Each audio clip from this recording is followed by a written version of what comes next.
Vokste du opp med å snakke samisk som morsmål? Ja, jeg har snakket samisk hele mitt liv. Halve livet mitt har jeg snakket samisk. Snakker du samisk hver dag?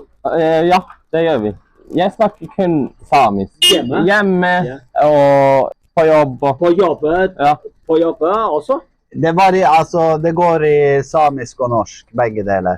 Men han er flinkere å snakke samisk enn meg. Ja, nei, du er også flink. Det er mange mennesker på jobben snakker samisk. Ja. Absolutt. Wow. Ja. Kjempebra. Ikke du på samme skolen?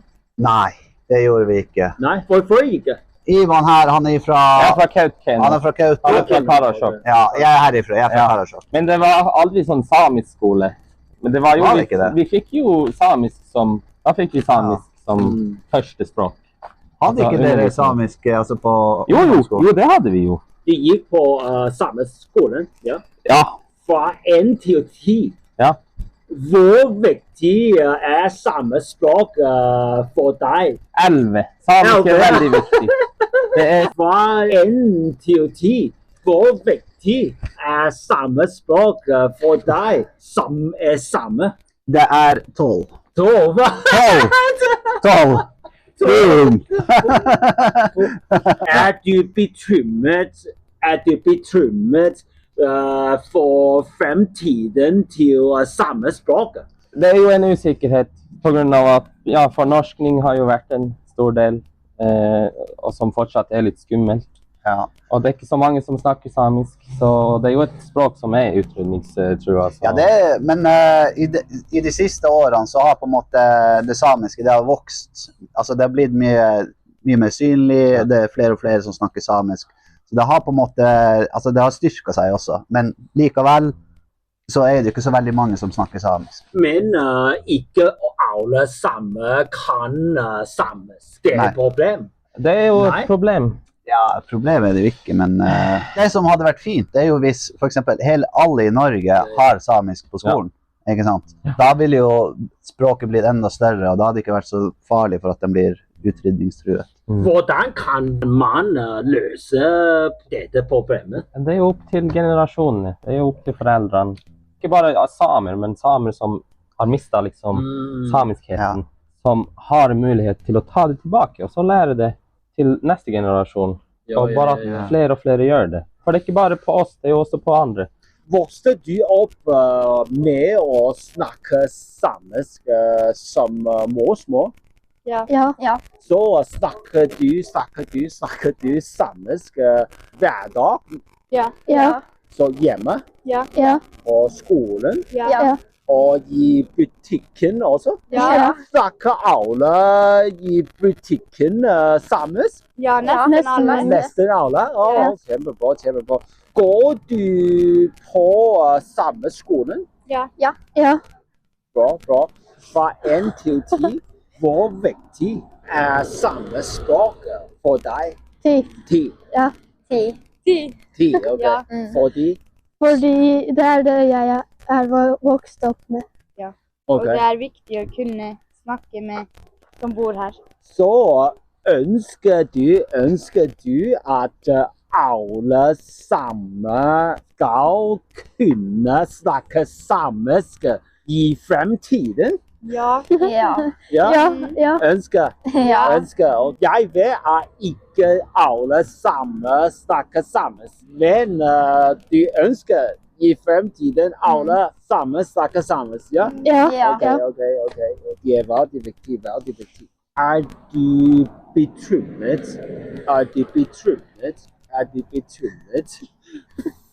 for fremtiden til samespråket? Litt. Ja. Litt. Fordi det kan forsvinne hvis vi ikke fortsetter å snakke samisk.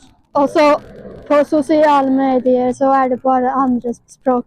Tror du at det er mange utfordringer med å fremme samme språk i samme samfunnet? Nei. Kanskje i noen plasser, men her er det ikke så... Ikke vanskelig? Nei.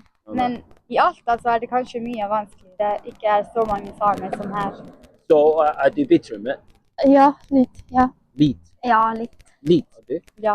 Veldig bekymret.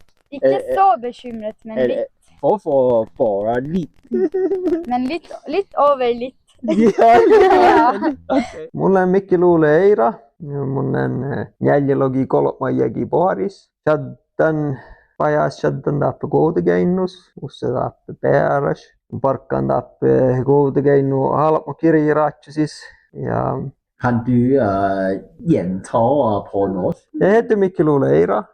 Jeg er født og oppvokst her i Kautokeino. Jeg er 43 år gammel, har barn og familie her. Og jeg jobber her på Kautokeino folkebibliotek. Vokste du opp med å snakke samisk hjemme? Jeg er oppvokst i en samisktalende familie og snakket så å si bare samisk helt til jeg begynte i skolen, en 6-åring. Gikk du på samme skole her i Kautokeino? Ja da. Hva med barnehage? Det var jo barnehage på den tida, men jeg var ikke i barnehagen. Jeg var bare hjemme. Jeg hadde ikke barnehage. Ikke barnehage? Nei. Okay. Startet rett på skole. Bare så skole. Snakker du samisk hver dag nå? Det gjør jeg. Jeg snakker samisk overalt her i Kautokeino. Her på jobben, butikken, overalt. Det er viktig å bruke språket hver dag i butikken, hjemme, på jobben. Det er veldig viktig for å before språket. Ja, det er det jo. Det er jo helt klart. Det må brukes for at det skal leve videre. Du snakker nordsamisk? Ja. Ja, nordsamisk. Kan du forstå lulu-samisk? Kan kommunisere. Ja. Men jeg kan ikke de ordene, men jeg forstår når noen snakker til meg. Ja. Så må jeg svare på nordsamisk. Og da forstår sikkert den andre også. Ok. Det er veldig viktig for deg som nordsamisk å snakke med andre person som snakker lulu-samisk. Det er ikke nødvendig for dere begge å snakke norsk eller engelsk. Nei, det er ikke nødvendig. Det går an å snakke på samisk. Ja, på samisk. Ja. Hva med sørsamisk? Ikke forstå? Nei, det forstår jeg ikke. Det er så stor forskjell. Det er veldig vanskelig for meg i hvert fall. Bøker kanskje er bedre for deg å forstå sørsamisk? Nei, egentlig ikke. Fordi ordene er veldig forskjellige. Skriftspråket. Bokstavene også. Til og med skrivelig. Ja. Har du barn? 2 barn. To barn. Hvor gammel? De er 8 og 12 år gamle. Så tror du at det er nok barnehager og skoler i og på samisk? Her i Kautokeino? Ja. I Kautokeino. Ja, det tror jeg. Vi har jo flere barnehager her. Alle de barnehagene har jo samisk som hovedspråk. Skolen er jo samisk fra 1. klasse. Samiske morsmålet vårt, så er skolen også lovpålagt å gi undervisning i samisk, nordsamisk da. Samisk får de på skolen, nesten i alle fag. Det finnes jo tilfeller hvor lærer ikke behersker samisk, og da blir undervisningen på norsk.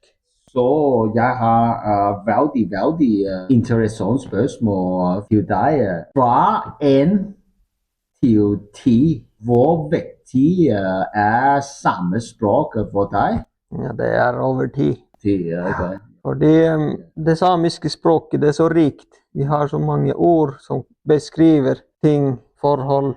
Så sammenlignet med norsk, ja, det kan jo ikke sammenlignes nesten. Så å bevare de ordene, det er viktig. Jeg merker jo at det går mange ord i glemmeboka, siden de ikke brukes. Og jeg synes det er veldig synd. Det er ikke bra. Ikke bra? Nei. Men det kommer jo av at hvordan vi bruker språket daglig. Hvilke ord.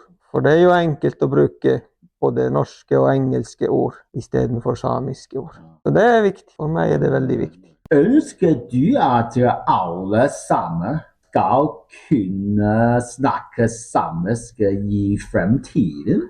Jeg ønsker jo det, men det må jo være opp til den enkelte individ om de ønsker. Så jeg kan jo respektere at noen ikke vil og kanskje ikke kan, har ikke muligheten til å lære seg samisk. Det respekterer jeg jo samisk, selv om de ikke bruker språk. Men for språket sitt skyld, kulturen og alt det her, så ønsker jeg selvfølgelig at språket beholdes, bevares og styrkes også i fremtiden. Men tror du at man kan føles mer samisk hvis man kan snakke samisk? Ja, det tror jeg nok. Jeg har ikke hatt den problemstillingen siden jeg er samisk, men jeg kan jo tenke meg, hvis du er samisk og ikke kan språket, så tror jeg nok at de fleste føler det som et lite tap der, som ønsket. Vi kan jo si at her i Kautokeino så er vi så heldige at du har muligheten til å bruke det samiske språket overalt. Det er ikke sånn overalt i Finnmark og Troms. Kautokeino er jo språket lever her. Det gjør det i forhold til mange andre steder. Jeg vet at ikke alle samer snakker samisk nå. Tror du at det er nok muligheten for å lære samespråk? Det tror jeg ikke. Du kan jo ta og lære deg samisk på universitet, men det er ikke alle som har muligheten til å være student. Jeg tror det mangler litt tilbud der. Folk som er i arbeid får muligheten til å ta sånn enkelt kveldskurs, tror jeg. Det er litt mangelfullt. Er du bekymret for fremtiden til samespråk? Kanskje jeg er litt bekymret, fordi når jeg er på jobb her på biblioteket for eksempel, barn, unge snakker veldig mye engelsk. Hverandre snakker engelsk ja, da. I stedet for samisk? Ja. Hvorfor? Mange unger, eller barn og unge, ser veldig mye på YouTube, det er mye spilling, gaming, og det er mye som går på engelsk. Så lekespråket for eksempel, det kan fort være engelsk. Og da er jo bekymringen den at det samiske språket svekkes, og siden bruken går ned. Men tror du at det er nok digitalt innhold på samespråket? Det er kanskje ikke nok. Nesten alt det digitale er jo på norsk eller engelsk. Vi har jo nettsider som kommunen, der er samisk som hovedspråk, høyskolen også, eller universitet også. Men det offentlige har kanskje ikke nok, selv om det er god del. Har det på samisk. Helse for eksempel, Helse Norge, de er ikke sikre, men sist jeg var innom så var det på norsk. Sånne offentlige sider, de har litt forbedringspotensial. Hvordan kan man løse problemet? Jeg tror det er at man må være bevisst på å bruke det samiske språket. Når jeg snakker med mine barn, så må jeg jo velge å bruke samisk språk. Selv om det er veldig lett å falle for den engelsken, siden det er litt artig, og siden det er så fremmedspråk. Men jeg tror du må være bevisst på å bruke språket og holde det ved like. Det er nå en ting. Og så selvfølgelig skole, opplæring, men også små ting som vi er jo heldige her i Kautokeino. Butikkene har sånne skilt med samiske ord for matvarer og sånne små ting. Det er mer viktig enn hva folk tror. Vi er i Tannebu. Vokste du opp med å snakke samisk som morsmål? Samisk er morsmålet mitt, ja. Det var det jeg lærte først. Det er det jeg kan best, samisk. Jeg vokste opp i Sirma, som er 5 mil oppover dalen. Okay. Og der, i den bygda, så snakker alle samisk. Okay. Og hele min familie. Alle familien din snakker samisk? Ja, alle snakker samisk. Så du snakker bare samisk med familien din? Ja? Når jeg er med min familie, så snakker vi bare samisk. Det er mest naturlig for oss. Men hvis det er folk som ikke forstår samisk, så snakker vi norsk. Norsk har vi hadde jo også på skolen. Ja, da snakker vi også samisk på Sirma skole. Snakker du samisk hver dag? Ja, samisk er jo mest naturlig for meg å snakke som til barna. Jeg har jo barn til barna. Mannen min, han snakker ikke samisk, men han forstår veldig mye. Men vi har samisk som hjemmespråk, fordi at jeg snakker det til barna. Og barna mine hører det også fra hele min familie, for vi er en ganske stor familie. Foreldrene mine snakker samisk, alle søsken og besteforeldre på begge sider, hele familien. På arbeidsplassen også? Det kommer an på kundene. Hvis kunder snakker samisk, så er det mest naturlig å snakke samisk til dem. Det kommer an på om de andre samisktalende eller ikke. Ja, okay. Så selvfølgelig det mest naturlige jo å snakke samisk hvis andre også gjør det. Men ellers så bytter man til norsk. Snakker du samisk for eksempel i butikker? Ja, altså samisk blir jo brukt alle steder for meg i hvert fall. Men så kommer det igjen an på hvem jeg møter da. Sånn som her i Tanabru så det veldig mange som snakker samisk, både voksne, barn og ungdommer. Så det jo en naturlig del da, å snakke samisk med dem. Det like naturlig som andre har sitt første morsmål til å snakke det først. Og så, hvis de ikke forstår det, så bytter de til et annet språk. Ja, okay. Gikk du på sameskolen? Nei, jeg gikk på Sirma skole. Sameskolen var på den tida i Kolmak. Den var et par mil unna min bygd, men vi hadde en egen skole. Det var så langt fra her? Ja, det var kanskje 3 mil, men på den skolen jeg gikk, den var i bygda mi, og der snakket alle også samisk. Så jeg hadde ikke trengt å flytte til samisk skole, fordi at alle i min bygd snakker samisk, alle i den skolen snakker samisk, så jeg hadde ikke trengt å gjøre det. Vet du hvor mange samiske skoler i Tanabru? Det en samisk skole, og så det en norsk skole her i Tanabru.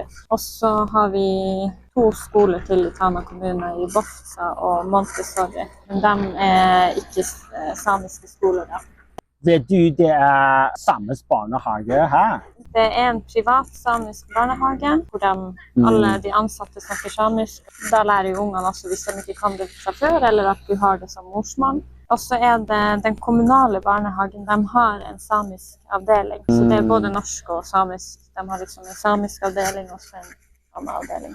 Synes du at det nok samisk barnehage og skole i Tana kommune? I hvert fall, det nok med den sameskolen, for jeg tror den klarer å romme alle elevene. Barnehager jeg litt usikker på. Det har nå tidligere vært behov for større barnehage eller flere, men nå har de utvidet det, så jeg vil jo tro at det alltid trengs, for samisk begynner å bli et på en måte populært språk igjen. Folk ønsker å ta det tilbake, folk vil lære seg det igjen, vil snakke samisk. Det veldig mange samer som bor her, men det mange som også har mistet språket. Ja, mistet språket, etter fornorskningen, og så tar de det tilbake igjen. Men så det fortsatt veldig mange som prater samisk. Fra 1 til 10, hvor viktig for deg samme språk? 10, definitivt. Ja, okay. Det det selvfølgelig. Fordi at det mitt morsmål, så det jo kjempeviktig. Jeg synes selvfølgelig det viktig å ta vare på det. Vi ikke så mange hvis man ser på hele Norge, men vi likevel mange. Så selvfølgelig det viktig å ta vare på det. Ønsker du at alle samer skal kunne snakke samisk i fremtiden?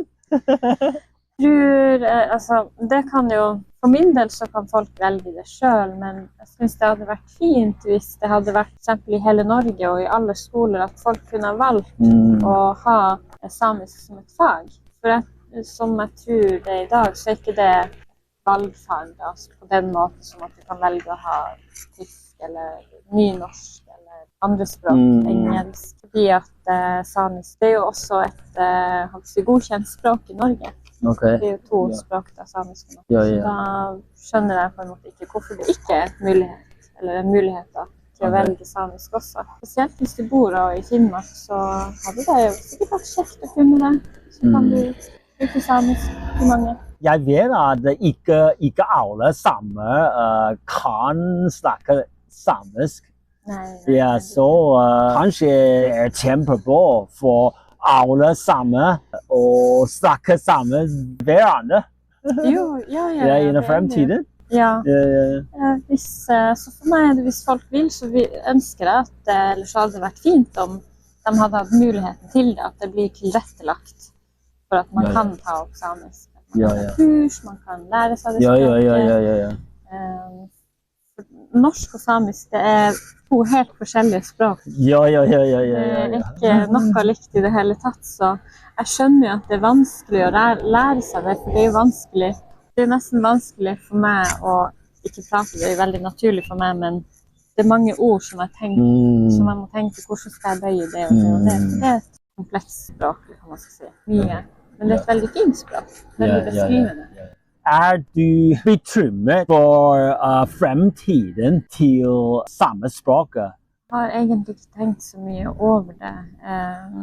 Både ja og nei, kan jeg vel si. Jeg tror det er viktig at man, sånn som, jeg vil jo si at jeg er ikke så bekymret for eksempel Karasjok og Kautokeino og Tana kanskje, fordi at det er veldig mange som snakker, spesielt i Karasjok og Kautokeino, så er det flertallet som snakker samisk. I Tana så er det, jeg vet ikke, halvparten eller litt under halvparten. Men bekymret, jeg har ikke tenkt så mye over det. Jeg tror det er bare viktig at man fortsetter å ivareta det og prate det. Og har det i skolene, barnehagene, aktiviteter, rett og slett bruke språket. At det finnes arenaer der man kan bruke språket. Du sa at det omkring halvparten av befolkningen i Tana kommune snakker samisk? Jeg vet ikke, men jeg tror det. Altså, jeg føler i hvert fall at det er veldig mange som gjør det. Kanskje, eller en tredjedel da. Litt usikker, men det er mange som gjør det. Vokste du opp med å snakke samisk hjemme? Ja, vi snakker alle samisk her. Ja, vi snakker alle samisk. Snakker samisk her hver dag med alle. Hver dag? Ja. Snakker samisk hver dag? Hjemme? Ja. På skole? Ja. Går dere alle på samme skole? Ja. Vi går på samme skole hvor alle snakker samisk. Hjemme på. Så i butikken også? Ja. De snakker her samisk på butikken. Alle som jobber her snakker samisk? Ja. Nesten. Fra 1 til 10, hvor viktig samespråket for dere alle? Det er veldig viktig. Okay. Hvis vi ikke får snakke samisk her, så er vi ikke samer egentlig lenger. Ja, vi kan ikke kommunisere med andre. Ja. Det er veldig vanskelig å snakke. For deg 10? For deg? 10. 10, ok. Jeg vet at ikke alle samer snakker samisk. Ja. Så ønsker du alle samer skal kunne samisk i fremtiden? Ja, egentlig de kan snakke samisk, men i det minste så burde de forstå samisk. At de skjønner samisk. Det er det viktigste. At vi får snakke mer samisk med sånn andre folk. Er det bekymret for fremtiden til samespråk? Ja. Når vi får barn, så lærer vi dem samisk. Så vi samisk fortsetter jo. Ja, så det går videre. Er det bekymret?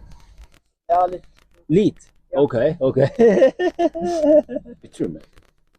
Nei, ikke egentlig, men jeg tror at samisk språket blir å fortsette på fremtiden. Har du mange venner som snakker samisk? Ja, nesten alle. Nesten alle. Ja, nesten alle. Okay. Men alle forstår samisk. Ja, hva mener du? Alle forstår samisk, men noen ikke snakker samisk? Ja, noen snakker ikke, men alle forstår. Først, vokste du opp med å snakke samisk som morsmål? Ja. Det var mitt første språk. Alle familien dine snakker samisk? Ja, og barn og barnebarn. Du har barn og barnebarn? Ja. Så tror du det er nok barnehage og skole i og på samisk? Ikke alt. Det går på norsk. Mest går på norsk, men de har samisk på skolen. Men synes du at det er nok sameskole, samisk på barnehage? Nei, ikke nok. Nei, ikke nok. Det blir mindre og mindre jo eldre de blir. Norsk som overtar. Så er du bekymret? Ja, jeg er bekymret. I forhold til da jeg var ung, da snakket alle samisk. Skolen også. Men de hadde fag bare på norsk og fremmedspråk. Etter hvert engelsk og tysk. Samisk var det litt, men ikke mye. Ja. Trenger regjeringen gjøre mer for å fremme samespråk i Norge? Ja, selvfølgelig. Gikk du på samme skolen? Ja, her i Karasjok, ja. I Karasjok? Ja. Fra 1 til 10, hvor viktig samme språk for deg? For meg det 9. 9? Ja, fordi vi snakker fagspråk på reindrift. I reindrift. Det bare går alt på samisk. Fagspråk. Der finnes det ikke norsk, annet enn når man ringer til fremmede og andre, så går det på norsk, men ikke ellers. Hvor mange reiner har du? Jeg har ikke så mye. Jeg har overlatt til mine sønner. Det de som...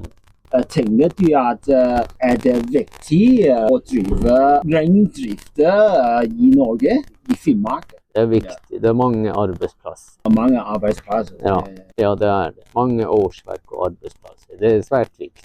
Ønsker du at alle samer skal kunne snakke samisk i fremtiden? Jeg håper det, men jeg ser at den forsvinner mer og mer i den internasjonale verden, hvor alt går på engelsk og store språk. Ikke alle samer kan samisk. Det ingen offisiell statistikk, men jeg tror at det bare 26% til 40% av samene snakker samisk. Ja, av samene, men her hos oss det 80% i min kommune. I Karasjok. Selvfølgelig. Mitt siste spørsmål til deg du bekymret for fremtiden til samespråket? Ja, jeg bekymret. Jeg ser at den forsvinner mer og mer. Og internett, det finnes ingenting. Nettopp. Derfor jeg vil støtte samespråket ved å skape mer digital innhold. På nett om samisk. Kan du si noen ting på samisk? Det kan jeg. Donlik galak mahti samigela. Donvertwap samigela. Jeg snakker ikke samisk, men jeg vil nære. Vokste du opp med å snakke samisk som morsmål? Jeg vokste opp med samisk. Jeg født i reindrifta i Finnmark. Wow. Har de reindrift? Ikke noe mer. Jeg sluttet dem da jeg var 10 år gammel. Ja. Det snart 70 år siden de hadde sluttet med det. Lang tid? Ja, lang tid siden. Vokste du opp med å snakke samisk hjemme som morsmål? Ja, vi snakket bare samisk. Bare samisk helt. Jeg kunne ikke norsk før jeg begynte på skolen. Snakker du samisk hver dag? Hver dag. Og du? Ja, jeg snakker samisk hjemme og med mine barn og mine barnebarn. Bare samisk. Alle mine venner som kan samisk, så snakker jeg samisk med dem. Kjempebra.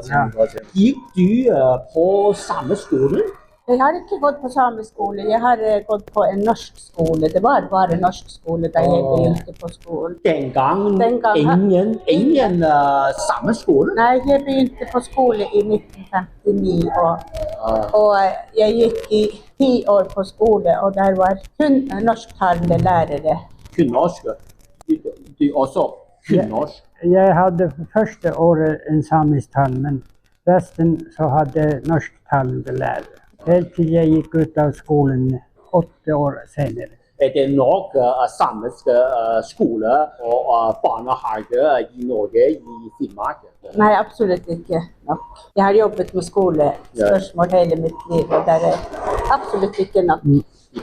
Alle barn i Norge har rett til opplæring i samisk, i sitt eget språk, men det slett ikke alle som får. Og det vanskelig å få tak i utdannet lærere. Så du tenker at det ikke nok?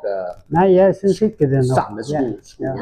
Jeg har barnebarn som bor i Oslo, og han får, jeg vet ikke om det er 2 eller 3 timer i uka, samisk undervisning på norsk. Altså i språkfagene. Det synes jeg ikke er nok. For han klarer ikke å snakke enda samisk så godt, eller han vil ikke snakke, han er redd for å si alt og alt. Dine barnebarn gikk på samme skolen? De har gått på samme skole. Hvor i Finnmark? I Kautokeino. Kautokeino. Man fikk etter hvert, i 1967, begynte elevene å få lov til å lære å lese og skrive på samisk. Men da var det bare samisk faget som var på samisk. Etter hvert så det blitt samisk skole. Hvor viktig samespråket for deg som en same fra 1 til 10? Veldig viktig. 10. Ja, 10 her også. Fordi jeg vet at ikke alle samer snakker samisk. Det er viktig. Men veldig mange samer som bor utenfor kjerneområdene her i nord, de vil lære samisk og ønsker å snakke samisk. Så mitt neste spørsmål ønsker du at alle samer skal kunne snakke sammen i fremtiden? Jeg ønsker det. Ja, men vi har jo et fellesspråk som norsk, så det kan vi jo snakke med nordmenn som ikke kan samisk. Samisk så viktig for oss for å kunne forstå hverandre, så bruke språket sånn som vi snakker, og da forstår vi hva vi mener. Når du nå stilte spørsmålet til meg, jeg måtte tenke på 2 måter. Først på norsk, det du sa, spurte, og så si det på samisk. Eller finne noen riktig måte å si det på samisk. Ja, jeg ønsker at alle skal få muligheten i alle fall. Ja. For det vil jo bygge opp identiteten. Og vi har jo denne fornorskningspolitikken som har vært i 100 år, og den har ødelagt ganske så mye for alle samer i Norge. Så det veldig mange som har mistet sitt språk, og spesielt de som bor ved kysten. Jeg ønsker jo at alle bør få lære samisk, alle som ønsker det. Men man må jo være realist også. Jeg tror ikke alle får den muligheten, i alle fall i nærmeste fremtiden. Synes du at det nok muligheter for å opplære alle barn samisk språk? Nei. Det ikke mulig. Ikke nok muligheter?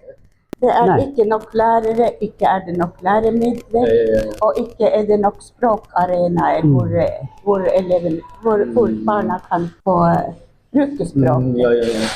Det hjelper ikke å ha bare det som fag på skolen. Det sånn som han sier, 2-3 timer, det for lite. Jeg er helt enig med det hun sier der. Jeg har ingenting å legge til. For eksempel, i Alta, det ikke mange som snakker samisk i butikken. Nei, sikkert ikke. Men som du ser, vi jo ofte her, og vi treffes, og hun og mannen kom, og jeg og min kone, vi møttes, og det går bare på samisk. Og hun har jobbet innenfor skolen, derfor har hun bedre mulighet til å... Dere begge bekymret for fremtiden til samespråket i Norge? Jeg bekymret. Okay. Hvorfor? Ja, for at myndighetene gjør ikke nok for å fremme språket. Det ikke nok virkemidler til å kunne... Men det Sametinget som jobber for å fremme samespråket i Norge? Ja, men Sametinget har ikke midler til å gjøre nok. For Sametinget har ansvar for å utvikle læremidler, men Sametinget har ikke ansvar for å tildele de her timer og midler til skoler. Og det myndighetene som tildeler timer for eksempel, og står for alt det med organisering.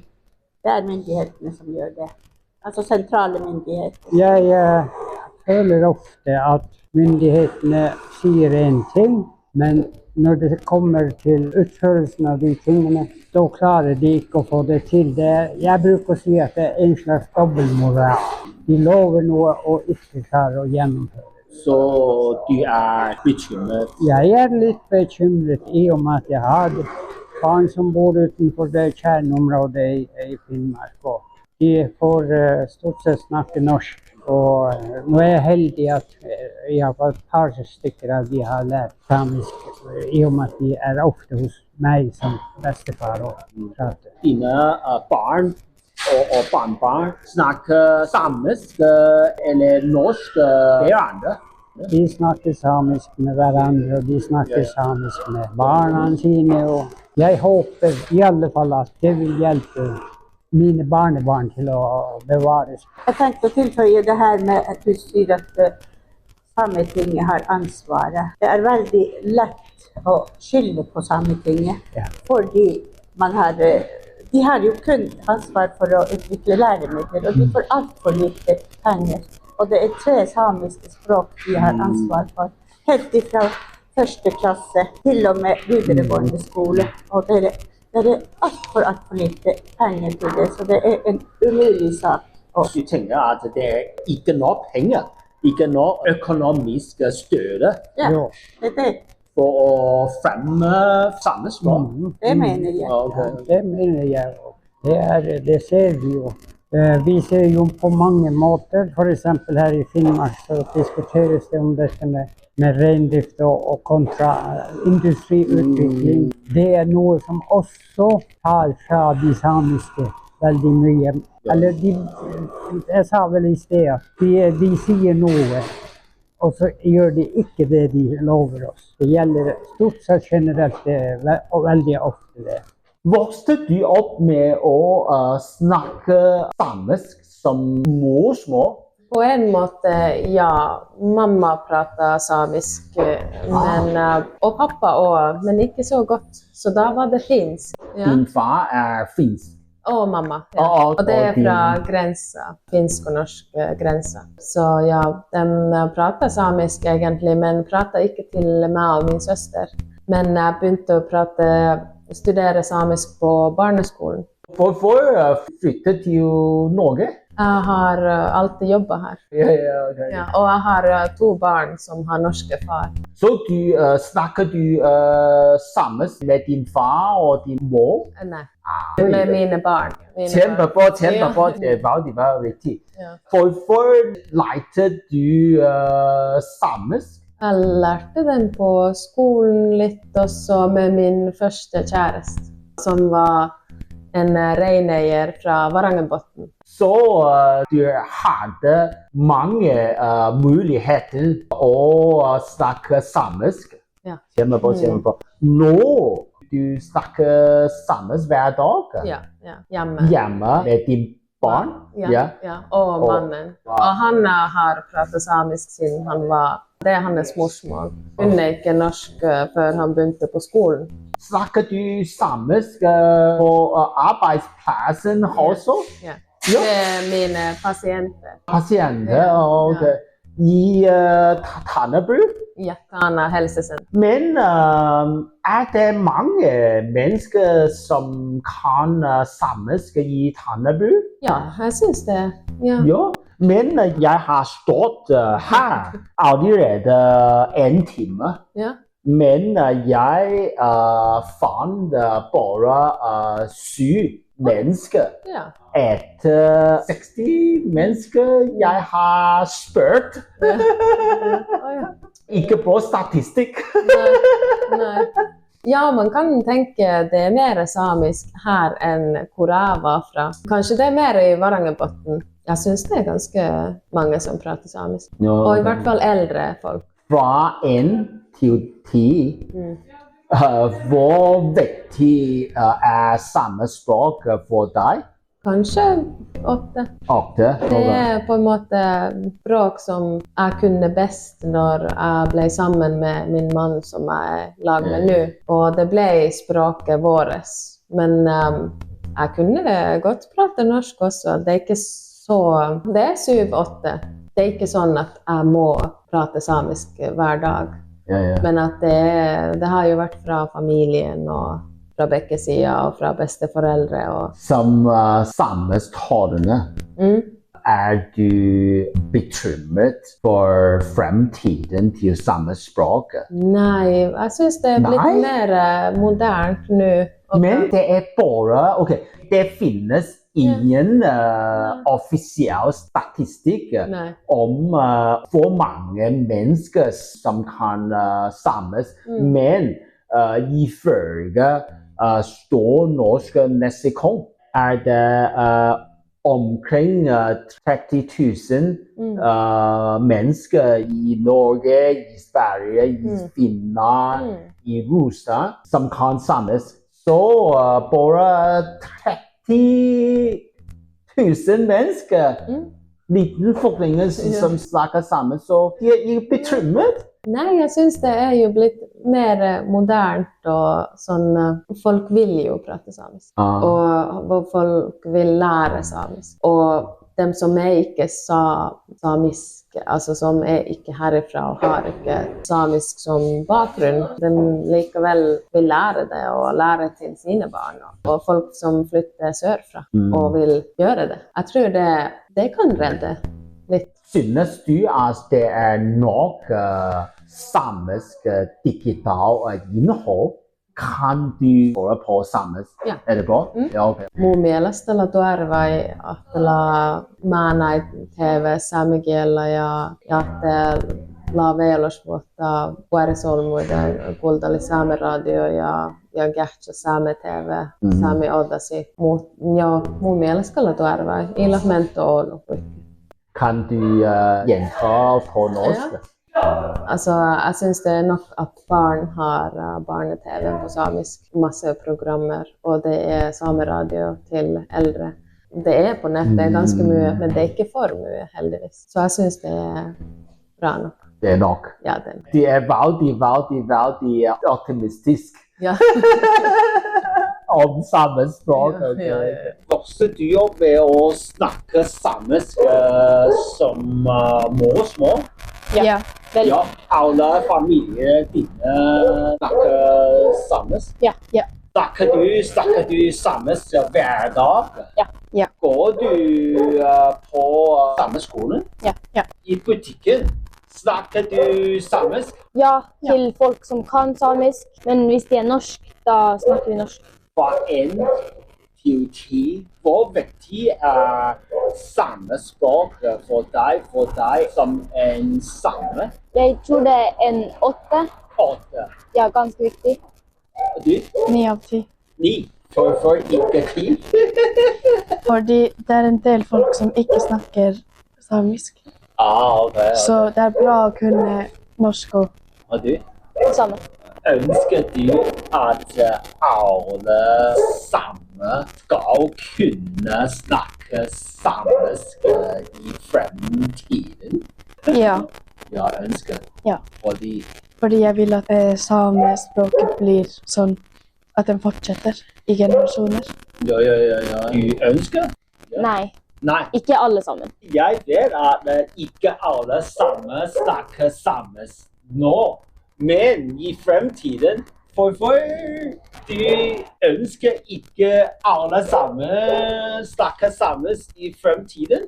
Fordi alle trenger ikke å vite, og så har de sikkert en egen språk som de vil også som familie deres snakker, og de vil sikkert også fortsette med det. De som er samisk nå, de kan også være samisk, og så kan de lære mer folk samisk, men ikke alle trenger å vite. Tror du at man kan føles mer samisk hvis man kan snakke samisk? Ja. Så hvorfor du ønsker ikke alle sammen snakke samisk? Jeg tror det er bare at det ikke er nødvendig for alle. Interessant svar. Er du bekymret for fremtiden til samespråket? Ja. Fordi det er færre og færre folk som snakker samisk. Har de mange venner som snakker samisk? Ja, nesten alle. Nesten alle? Okay. Ja. Kan du si noen ting på samisk? Ja. Una måte lekt den YouTube-kanalen, baby. Ja. Du? Mona musa forkar kanan baby. På norsk? Så at jeg er glad å være i YouTube-kanalen, og det er veldig fin vær. Jeg har bursdag snart.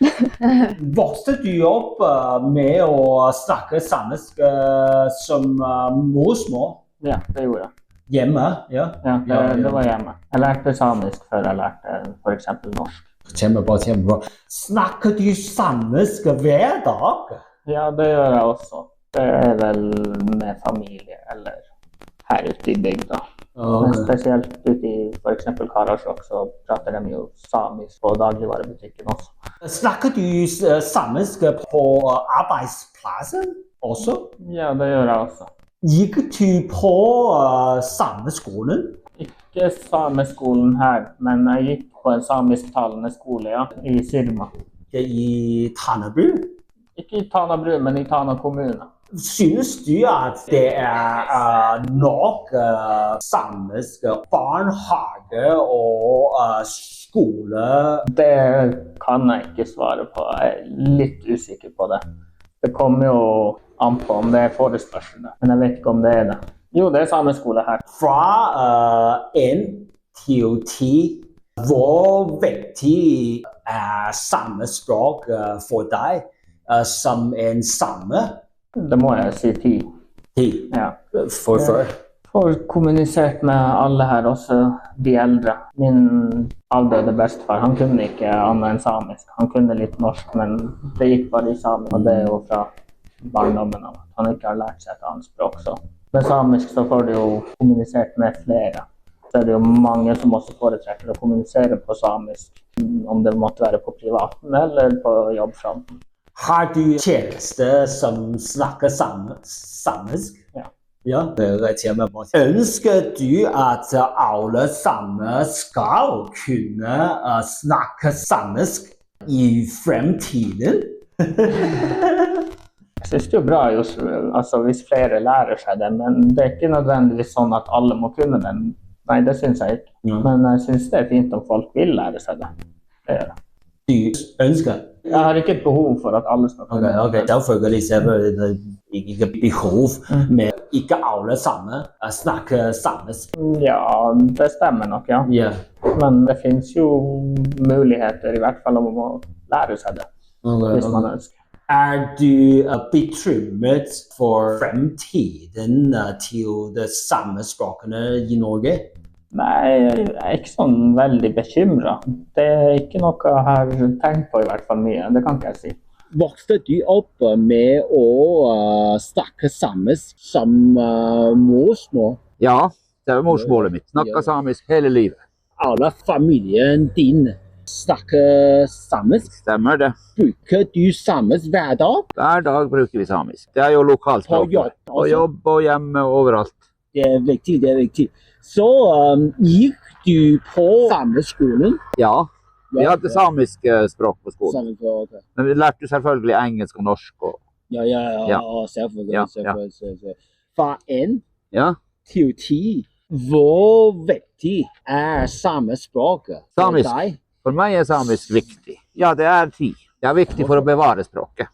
Ønsker du at alle samer skal kunne snakke samisk i fremtiden? Ja, selvfølgelig. Det er klart neste generasjoner også snakker samisk. Det er viktig. Det er viktig for vår identitet. Men jeg vet at ikke alle samer kan samisk. Det stemmer. Det er jo noen som ikke vil snakke samisk, selv om de er samer. De fornekter sitt språk og sin egen kultur. Og det er veldig synd. Tror du at man kan føles mer samisk hvis man kan snakke samisk? Ja, helt klart.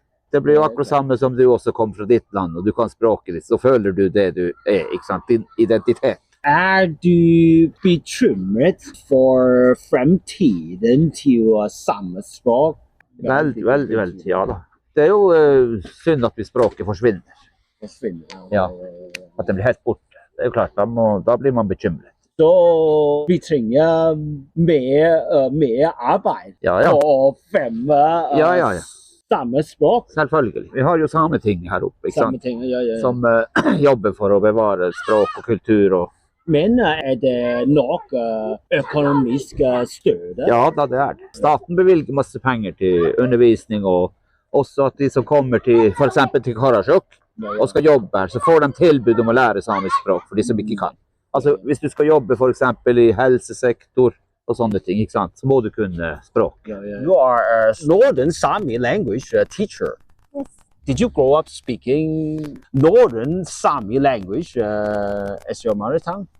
Not at home, but I went to kindergarten and school where I learned some language. But I was about 5 years old when I learned it, so I've been speaking it quite long. Why did you decide to become a Sami language teacher? I wanted to work for the culture and I wanted to live up north. So I wanted to have a job that I can do wherever, all around the world, also up here in Samiland. Yeah. Where are you from originally? From Finnish side of the border, here in Sapmi. Yeah. Oh, okay. So you're from Finland?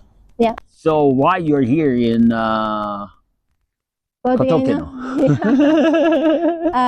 I work as a teacher here, but I don't work full time here. So I live back in my home place in Finland, but I travel here to teach. So do you speak Northern Sami language every day? Yes, I do. Oh, okay. I also speak it to my children at home. Oh, wow. So even if I haven't learned it as a child, my children, they have learned it as a child. From 1 to 10, how important do you think the Sami language to you? 10. 10. Okay. Yeah. Why? Because it's not only the language, it's the way you see the world through that language and the values that you learn through that language and the culture that you learn through the language. So it's really important. I have made decisions based on that value the language has. Well, I can tell because you are speaking Sami with your kids. Yes. Currently, there is no official statistics, but there are around 26 to 40% of the Sami speak Sami languages. Would you like to see every one of the Sami people in the future will be able to speak the language? Yes. Yeah, the languages, I mean, because there are a lot of languages. And I also work towards that goal. There has been a movement to take back the language. Yeah, exactly. And revitalize the language. Right. And I also know many Sami who don't speak the language and they have some kind of feeling of something missing in their identity. Right. So I would really wish that every Sami knows the language, and also like you say, there are many languages, Sami languages. So it might not be the solution to learn that everybody spoke Northern Sami, but I would like a Skolt Sami person to speak Skolt Sami. Exactly. Are you worried about the future of the Sami languages? There have been like forces trying to kill the language. And those forces are still playing the game in a way. For example, like in a school system, when a child needs special education, the only like solution that the school provides might be that change to the majority language teaching, because there are more teaching materials there, and there is educated people to teach. So that's also killing the language in a way. Still this day, I don't know if worried is the right word, but many times I'm angry. But also I see a lot of Sami children and Sami students who speak fluent language. So I know they will pass down the language. In that way, I'm not worried, but also I'm sad because the language doesn't have the same opportunities or same value in this society. Sad because children will learn that this language doesn't have the same value than the majority language. So what about your kids? Because you're speaking with your kids in Northern Sami language. So what do they feel then? I think it's really natural for them. And that's their mother tongue, and they have been speaking it since their early childhood. That's not the only language that they speak. They speak 4 other languages. I think they are really glad that they speak Sami, because that's also, if you think about my job opportunities or their job opportunities, there are a lot of more job opportunities if you speak Sami language, and you can work both in Finland, Norway, Sweden, and then also they have relatives who live across the border, so they have a common language. So they don't need to speak Norwegian. They can speak just their mother tongue when they come to Norway. So I don't think it's a problem. It's more it's a gift. Okay. And I would like every child to have that gift. Yeah. Good job. You know. Well, I'd like to speak with you about the Sami language education system. Being a teacher, are you facing any difficulties? I mean, when it comes to like promoting the language, you know, when you teach language, right? In a way, you're promoting a language. My personal experience is that the children who come to school, right, and we have the whole possibility to go the whole primary school in Sami language. Right. So it's not just Sami language teaching. It's like you teach maths in Sami, and you teach physical education or in Sami subjects, you know, in Sami language. So, but the thing is that one of the challenges that the children, when they come to school, not all of them speak fluent Sami. Okay. Some of them speak really fluent Sami. Some of them might not speak at all, but they understand. Okay, it's because they don't speak Sami at home, right? Yeah. Okay. So for a teacher, it's a challenge to involve everyone and to give teaching so that everyone can learn and everyone can thrive. It's really a tough job. But aren't they like separated in different classes? In some areas, there might be a language nest and they are separated, but in some places they are quite in the same group. But also those Sami children who might have it as a mother tongue, they might have, for example, a father who speaks Sami, but the father is never home and they don't hear that language so much. And so it varies. When the school starts, it varies how much they speak, and because they don't hear it so much in the surrounding society, and they don't see it at their TV or telephone screen, so they might even be more fluent in English than in Sami. Yeah, that's true. And also they don't see written language. So when you teach them to write, it's really a new thing for them, because they haven't, even if they speak fluently, they might see the first time the written word. Right. Because in the grocery store, everything is in Norwegian or Finnish, or that's a challenge. But are there a lot of, teaching materials? More and more, and I'm also making teaching material. When I was a child, there was not that much, but now it's more, but still not enough. So every teacher has to create their own teaching material. So it's a totally different world than teaching Norwegian or English. Exactly. How much teaching material there is available. So do you think that there is enough governmental support, financial support? No, I don't think so. No. For example, for the teaching materials, and also the example that I made for special education, there should be teaching material for those children who have special needs. So we don't have any. I mean, as a teacher, how do you, solve these problems? You raise your concern to the school. The administration. Well, they know, but that's like the reality that we live in. Right. I think we come back to the question, like, does the language have the value? And people who are working to teach the language and pass down the language to the next generation, they really do it from their heart. Right. So it's really important for them, and they find ways to do it. And it's not easy all the time. Right. But we live in tough surroundings anyway. Like, it can be very cold in winter, and we know how to survive. So we find the solutions. We work towards it.